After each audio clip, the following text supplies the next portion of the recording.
Sword Art Online Season 1 had some problems. Even though it still maintains its status as a classic due to the age a lot of us were when we first watched it, SAO Season 1 is also infamous for being really not very good sometimes.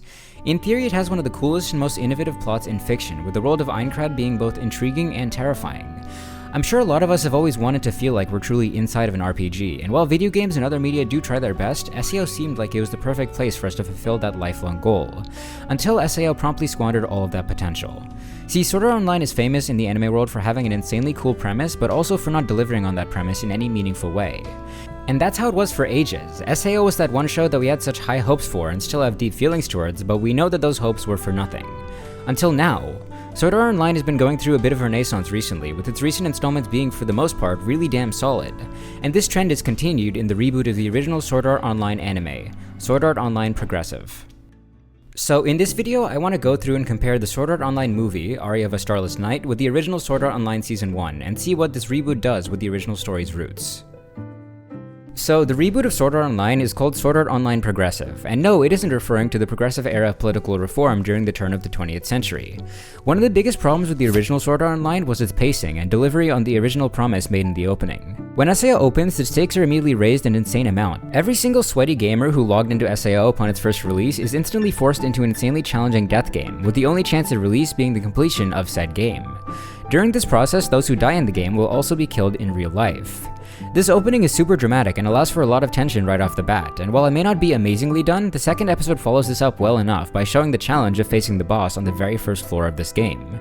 There are 100 floors total, by the way. But the problems start cropping up soon after this. So in episode 1, we get the tension and story set up. In the second episode, we learn the challenges associated with clearing even just one floor of this game. So logically, the third episode should set up the second floor or some other floor soon after that, and further showcase the challenges of these characters in this world.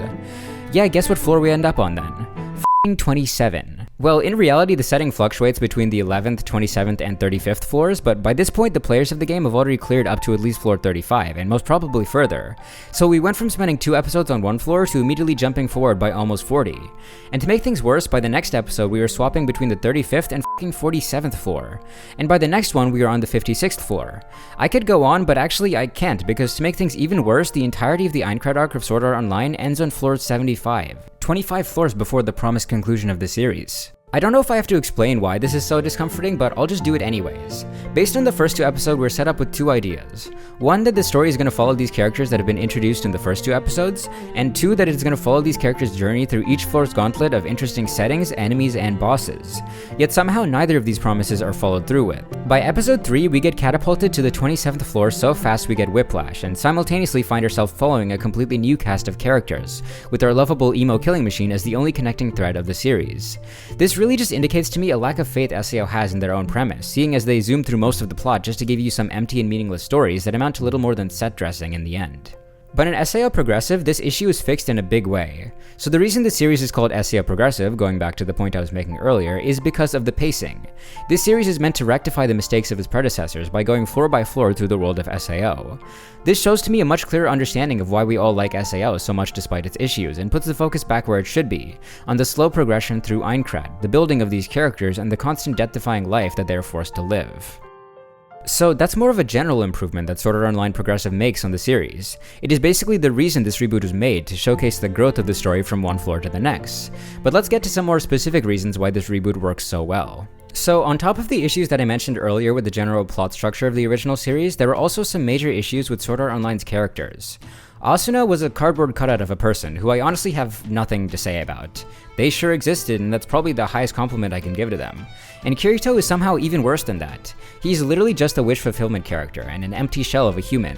His most defined character traits are his willingness to put himself in harm's way for any character besides Klein, and his ability to woo women. Kirito is an incel, plain and simple, and while it may be funny to rag on his obscene lack of personality, it just kinda gets boring to watch sometimes. And aside from these 2 characters in big air quotes by the way, there's basically no other characters worth talking about in the entirety of the first season. Everyone is either just not a real person or are just characters who are blatantly refused the screen time needed to develop them into something more. But again, Sword Art Online Progressive fixes a lot of flaws with SAO's original characters. So to start, Sword Art Online the original focused on Kirito, and I'll get to the way that he is improved in the movie in a second. But one of the best decisions made by Sword Art Online Progressive is the choice to center the story on Asuna for at least this movie. So in the original series, Kirito is meant to be overpowered from the start. He knows the ins and outs of the game from the get-go because of his beta tester status. And while this may have worked out in a story like the original SAO, the idea that we are following somebody who responds like this to a terrifying and scary situation just doesn't make for very good storytelling.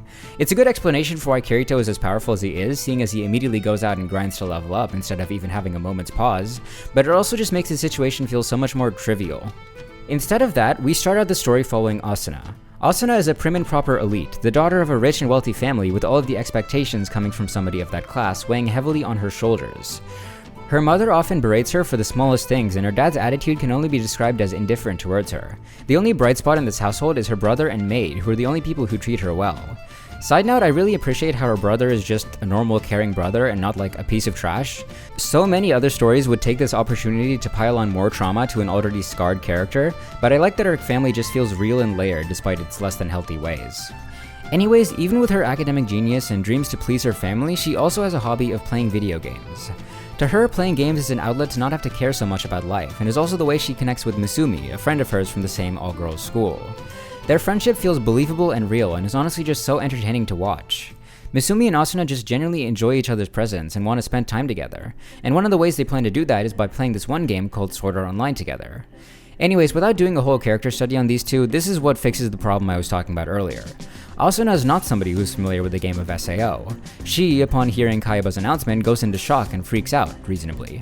Just seeing Asuna's genuine, realistic reaction to this news makes the tension so much more palpable, as this terrifying experience is actually shown to be terrifying.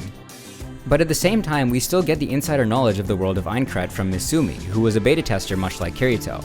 With these two being the focus, we get the raw intensity of the situation from Asuna, and also the plot-forwarding utility of a character like Misumi, who acts as a guide to both us and Asuna during this movie. And just to add something from what I've seen, Misumi is a completely new addition to the SAO progressive movie. In most cases, twists added onto the original source material in adaptations, and really poorly. But in this case, Misumi is not only a believable character, but is also an interesting one, which affects the plot in some huge ways later on. And before we get to the big fish himself, even minor characters get some touch-ups, albeit not too much. This one character named Kibao is basically a huge jerk throughout the story. He seeks to blame anyone he can for the situation he was thrust into. Originally, Kibao seems like a mean-spirited guy, somebody who takes advantage of the deaths of others to push the blame for some people's deaths onto the beta testers of the game, claiming they should hand over their loot as reparations. By no means is he a good guy, but a small change made him slightly more tolerable to me at least. In the ending of the movie, after the former leader of the group DFL dies, Kibao cries out in anger at the beta testers once more, blaming them for the false information that led to DFL's death. While his claims are slightly justified, it once again comes off as opportunistic and backhanded, considering the good the beta testers also do and the unpredictable nature of the situation. But in the movie, when Kibao shouts these accusations out, he's shown with tears in his eyes. Despite his rough accusations and rude demeanor, he clearly cared for DFL, and it seems like his blaming of the beta testers comes from a place of emotional distress more than anything else. It's not much, but this does a good bit to make Kibao even slightly more tolerable in the story. Okay, so funny story, I may have actually overlooked the fact that in the original SAO, Kibao also has tears in his eyes. But in the original SAO, it's like extremely hard to notice. Like with the first time I watched, and even when I was rewatching the series for this video, I literally just couldn't see the tears in his eyes until I was editing this video and was going through it frame by frame. So either way, the fact that they accentuated this in the movie shows that they actually realized how important of a detail this is to his character. But I did make a mistake in saying that they didn't include this in the original series, which they did. Finally, let's talk about Kirito. So going into the Sword Art Online reboot, Kirito didn't have much going for him. Even in the most recent iterations of the franchise, the one which I said were actually good, his most compelling appearances either showcased him in a coma, or otherwise acting as useless as if he were in one. I'm joking, of course, but the series seems to have completely given up on giving him a new personality to fit the new iterations of the series, which didn't leave me with high hopes over his appearance in this movie. But I was proved surprisingly wrong. So Kirito is a saint, somebody who can seemingly do no wrong and is willing to do anything possible to help others, given that the other person is a female. He's given this kind of godlike power where he seems to always have the ability to come out on top regardless of the situation or occasion. Kirito's in a squeeze? Oh, he has a special ability now that only he can wield. Oh, Kirito has no life outside of games? Give him a passion for robotics so he can bring his robotic daughter into the real world. Don't ask, it's weird. Oh, Kirito died? No, he didn't. And that was all Kirito was for a bit, a vehicle for the story, an empty vessel that could only be given a soul through imagination and fanfics. But now he is something more. So continuing our trip with Asuna earlier, she and Misumi go through the first level, slowly grinding and leveling up over time. But in a freak accident, Asuna is cornered and about to die, and Misumi is not in a position to be able to save her. Seeing the imminent death of her friend, Misumi unfriends Asuna in the game and leaves, refusing to watch Asuna's health bar finally hit 0, unable to accept the reality that her friend is dead. And at this moment, Asuna is at the end of her rope. She is about to die, cornered, and suddenly her only friend and companion she planned to beat the game with abandoned her and left. At this point, Asuna's lowest point, who else would appear aside from the knight in jet black armor, Kirito? When I first saw this scene, I genuinely laughed out of bitterness, as this intro seemed to embody every aspect of Kirito that I hated. His overpowered nature, his willingness to help others, but only if they are attractive girls around his age. Everything pointed to a regression to the norm, but then, after he saves Asuna and awkwardly stumbles through conversation with her, something different happens. As Kirito turns to leave, he tries to slide his sword into his little back scabbard. He's done it plenty of times before in the anime, serving to accent his exit with a little badass flair. But this time, he misses, he stumbles a bit, failing to properly sheathe his sword in front of Asuna, and eventually he gives up and says a quick farewell before walking off into the distance. This moment isn't even that funny, it's just a subtle little detail that serves as a background to the more tragic situation Asuna has just experienced, but it means a lot more to me than just that. This one little scene speaks so much to Kirito's character, it's kind of amazing. Kirito isn't some god, he isn't an all-powerful character, he is just somebody who's pretty good at video games and happens to have played the beta test for SAO. Aside from that though, the whole badass exterior he tries to put up is a total facade, and one that isn't even fully developed yet, as we can see from his complete failure at a cool exit, and his apparent shyness when talking to Asuna. And this isn't the end for his improvements either. Later in the story, Asuna is going through a pretty rough time. After losing the one person she could call a friend in this world, she goes questing in a dungeon in an attempt to grow stronger, disregarding personal safety. With nothing to tie her to the game, her only goal now is escape, and escape at any cost. But her hope for a true victory over the game is slim. At this moment, Kirito approaches Asuna, who is disguised by a cape and hood in the dungeon. Even though he doesn't know who Asuna is or how they look, he helps her out, again trying to keep up the badass personality he built up, but once again, it doesn't quite work. He still comes off as overly helpful despite his attempt at a rough demeanor, but instead of coming off as obnoxious, it instead feels kinda understandable and entertaining. He isn't perfect, but he's trying his best to be, and his motivations are fleshed out even further later on. He seems to feel genuine guilt at the fact that he is a beta tester. When the death game was first announced, all the beta testers stole all the good farming spots, rising in level far faster than the new players, consigning a lot of less experienced players to death.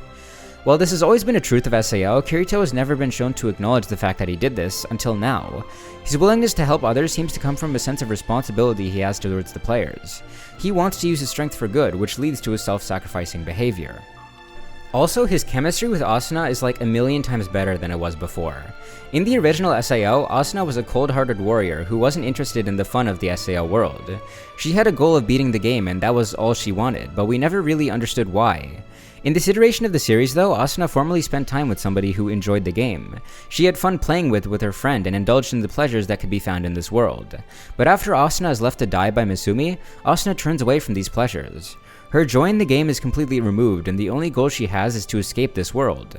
But Kirito, in turn, is the person who awakes that spirit of enjoyment again in Asuna. He is the one who reaches out to her at her lowest moment and lets her bask in the fun afforded by the little things in the game, like good food or good weapons or baths. He does all these things with no expectations of anything back, but instead of coming off as obsessive or thirsty, Kirito comes off as innocently helpful, someone trying to do their best to help another solo player like himself. And in turn, Asuna opens up to Kirito too, sharing her story of betrayal in a natural and understandable way. And again, Kirito acts like a real person, trying his best to comfort Asuna in the best way he can, with knowledge of the game. It's not amazing or exceptional, but just the fact that I enjoy watching these characters do their thing makes the story so many times better. It just elevates the story beyond just having a cool premise and gives it some other selling points aside from just the main hook. Finally, just some small things to finish this video up, this movie just looks so much better than the original SAO. I know it's not surprising considering the time when the original SAO came out and the fact that this movie had a lot more time invested into it than Sword Art Online did, but it's still worth mentioning. The animation is just a lot more fluid and pops a ton, which makes the experience of watching this show a bit more entertaining than before. Also, there's some more subtle changes that impact the experience as well. One specific detail comes in the final fight against Ilfang at the end of this movie. By the way, shout out to Explanation Point in his SAO abridged video where he points out this issue with the original SAO. I never would have noticed it on my own, to be honest. So in the sequence where the players enter Ilfang's lair, in the original there's a shot of the main characters walking in, followed by a shot of Ilfang seated on his throne, cloaked in darkness. Suddenly though, in a flash of light, the dark surroundings turn bright and rainbow, dotted with mosaic-looking glass, and Ilfang drops into the center of the room without much warning. The dark atmosphere and tension of the scene is set up and then promptly broken down by the sudden jump of the Kobold Lord into the fray. And while the movie may only do superficial changes to the scene, it does do a lot. In the movie, the characters all run into the room with the surroundings all obscured in darkness. After they all make it inside, we get a shot of the Kobold Lord's axe thing hitting the floor, followed by the door to the boss room swinging shut with an air of finality. Then, as a haunting choir starts to sing, the room is transformed into the same glass mosaic structure as before, except now with the choir in the background, this room seems almost like a temple or church, with the pillars and stained glass indicating a level of importance to the room. Also, the slower transformation allows for a slower shift from darkness to light, allowing for the transition to not be as jarring as it was in the original. Finally, as the room transitions to its final state, Ilfang is fully illuminated, and he leaps into the center of the room, but this time with more power and energy in his animations, showing his speed and flexibility despite his insane size. After this, we get a moment's pause as the humans feel fear and apprehension at the task laid out in front of them. This moment of humanity and emotion amidst the carnage is another nice addition to this scene. I could go on about details like this for hours, but I'll just stop here. There are tons of improvements, both small and large, that SAO made to the original series, and I hope that it gets more recognition as a good story despite its disappointing origins. But that aside, I hope you enjoyed me breaking down what I thought about this movie, and maybe I convinced the skeptical among you to give it a chance. Thank you so much for watching, guys. We're so close to 1,000 subscribers, so if you enjoyed and want to see more from me in the future, please consider subscribing. It would mean a lot, and we would finally get to the first big milestone on this channel. Anyway, I hope you guys enjoyed, and I'll see you guys next week. Bye!